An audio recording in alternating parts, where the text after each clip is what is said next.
far can we get if we sail a little bit high?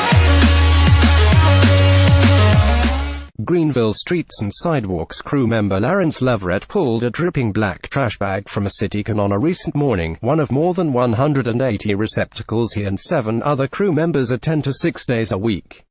Cleanliness matters in a city where tourism is now a billion-dollar industry. Greenville's leaders have for decades built a strategy to lure locals downtown with trees, sidewalk dining and events. Clever marketing coupled with a product, Downtown Greenville, that lives up to the hype has made the city a hot destination for visitors as well. Greenville is now the 3rd most visited county in South Carolina, where one of the top 5 industries by employment is tourism, according to state figures.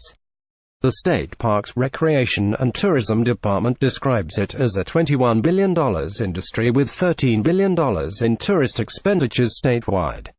Tourism also employs a little more than 10% of the state's workforce. Greenville attracts a sizable chunk of those tourism expenditures, nearly $1.2 billion in 2016, up from $1.14 billion the year before. Advertising era invented by Teeds in a county-wide market with about 9,000 hotel rooms, Greenville has on average more than 6,500 guests staying every day, according to the City-County Tourism Bureau. Visit Greenville. That's 1,000 more people every day compared with 2011. It never feels like that, but that's where it is, said Chris Stone, president of Visit Greenville. Greenville's tourism growth, according to the state's top tourism official, has been phenomenal.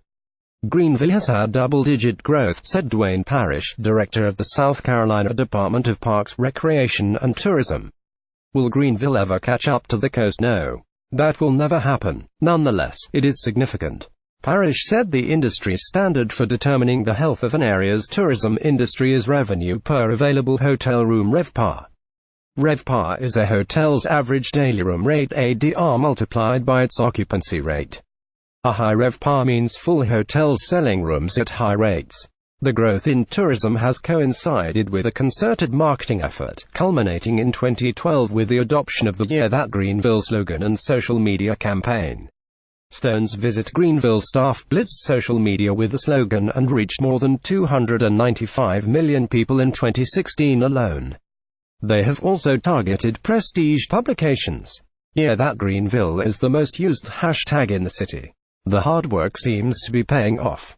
More recently, Money magazine recommended Greenville among its 2017 budget destinations, and the New York Times listed Greenville as number 12 on its list of 52 places to go in 2017.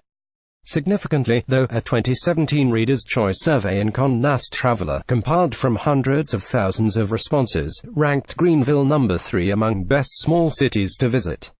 In 2011 nobody knew about us, Stone said. You never know when you put something together how it's going to be received. RevPAR has continued to increase in Greenville County, though at slower rates in 2016 and 2017, according to data provided by the state's parish. The growth continued despite hotel construction that added 415 rooms to the area's lodging inventory in 2016.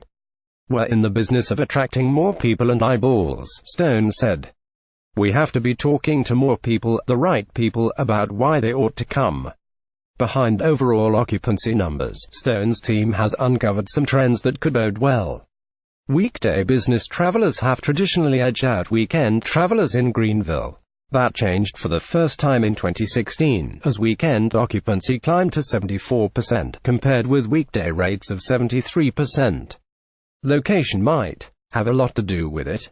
Greenville is sandwiched between 2 world-class tourism markets, Asheville, North Carolina, and the South Carolina coast, led by Myrtle Beach, said Bill Norman, a Clemson professor of Parks, Recreation and Tourism Management.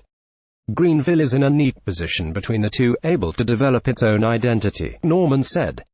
At stake, he said, are the millions of consumers in Atlanta looking for a place to spend the weekend. Everybody in the Southeast wants the money, he said. Today, about 8.2 million people visit Horry County, Myrtle Beach annually, and 6.8 million visit Charleston County, according to state estimates. Beaufort County Hilton Head gets another 4.2 million. In addition to having high visitation, those beach communities in Asheville tend to keep visitors in town longer and get them to spend more money while they're there, Parrish said. Horry County, for instance, receives just under 20% of the state's visitors but hoovers up roughly 31% of all tourism spending. By contrast, the upstate receives about a third of the state's visitors but only about 15% of tourism spending, Parrish said. Still, Parrish and other experts said, Greenville's gradual rise as a tourism destination has tapped into something visitors want beyond resorts and marquee attractions. It's all about being authentic about who you are, Parrish said.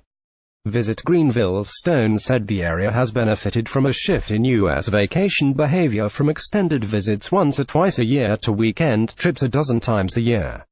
People want to get out and away from technology, Stone said. There's a hunger for doing things.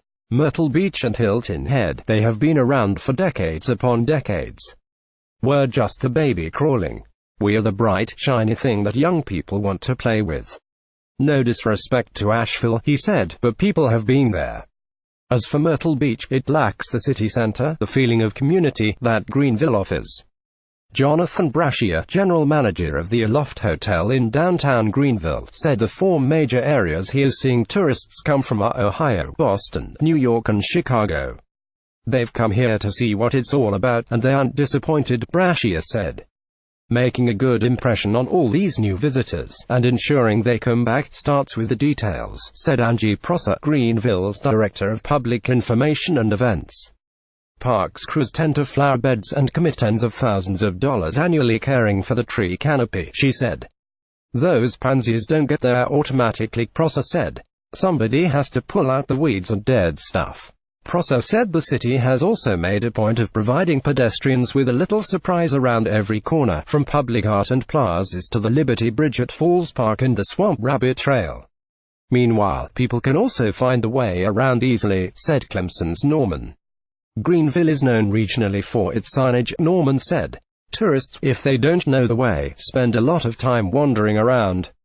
Street crews empty scores of cigarette bins daily, blow leaves and debris off the sidewalks, tour 3 times a week, scrub gum off the cement and wipe down handrails, said Streets and Sidewalks supervisor Ben Carroll. The work never ends. By the time crews finish a cleaning run from Beatty Place at the Hyatt to Markley Street at Floor Field, the cans are full again. Along with city workers, Stone credits the county's more than 10,000 hospitality employees for helping increase the area's popularity. That's been the magic for us, Stone said. The workforce is giving people a great experience. Patrice Johnson, a welcome desk talent member at Greenville's Aloft Hotel, has worked at hotels for more than 10 years. She commutes 20 to 30 minutes one way from her home in Duncan to her job downtown. Her 7 a.m. to 3 p.m. shift gets her home in time to take care of her 3 children. To me, hospitality equals happiness, Johnson said. It's something different every day.